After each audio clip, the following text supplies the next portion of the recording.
ามมาพูดคุยกับSAMSAMTHAILAND ได้ที่ Facebook YouTube แล้วก็ Google บวกค่ะอย่าลืมกดติดตามเพื่อได้ไม่พลาดคลิปใหม่นะคะ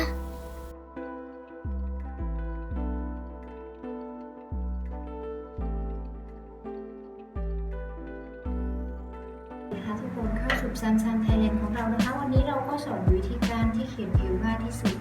ให้ทุกคนได้ดูนะคะอย่าลืมกดติดตามเพื่อไม่พลาดคลิปใหม่นะคะตอนนี้ก็เริ่มกันเลยค่ะ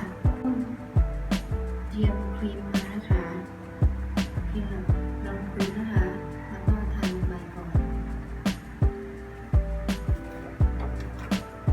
เราใช้ของมากนะคะเพราะว่าของมากดีแล้วก็ทำให้ผิวของเราเนียนนะคะเราทาลงไปค่ะ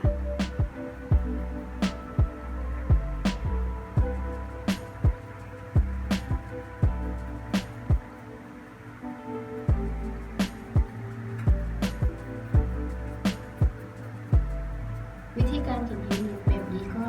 วิธีการเขียนที่ง่ายที่สุดเราสอนให้ทุกคนค่ะเพราะว่าใครๆก็เขียนคิ้วได้ด้วยตัวเองค่ะเราใช้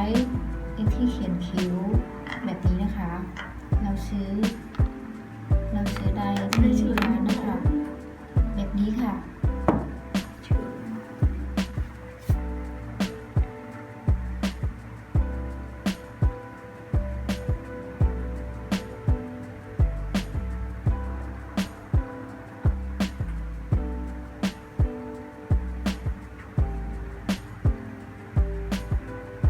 ใครยังไม่ติดตามก็ติดตามเลยนะคะ จะได้ดูคลิปใหม่ๆมีประโยชน์กับตัวเองค่ะ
ตอนนี้นะคะถม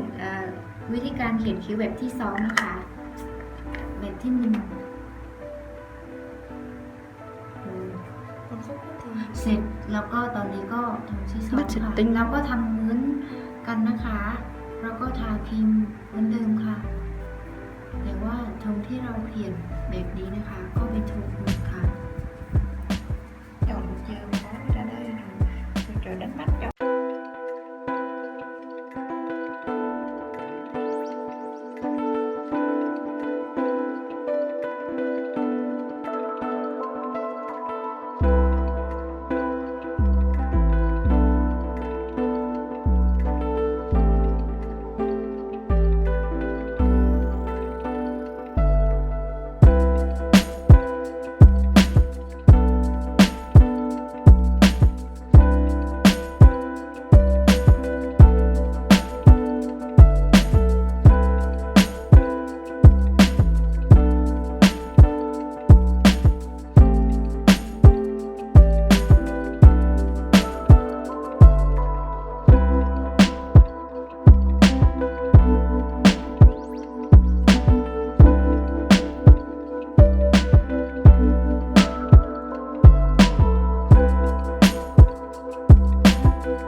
เคล็ดลับดีๆแบบนี้ก็อย่าลืมแชร์ให้เพื่อนๆหรือคนที่เพื่อนรักและห่วงใยด้วยนะคะ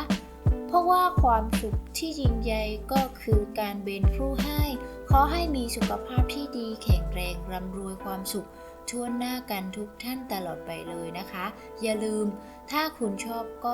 กดไลค์ถ้าคุณถูกใจก็กดติดตาม Subscribe เพื่อเป็นกำลังใจให้แก่พวกเราด้วยนะคะขอบคุณค่ะ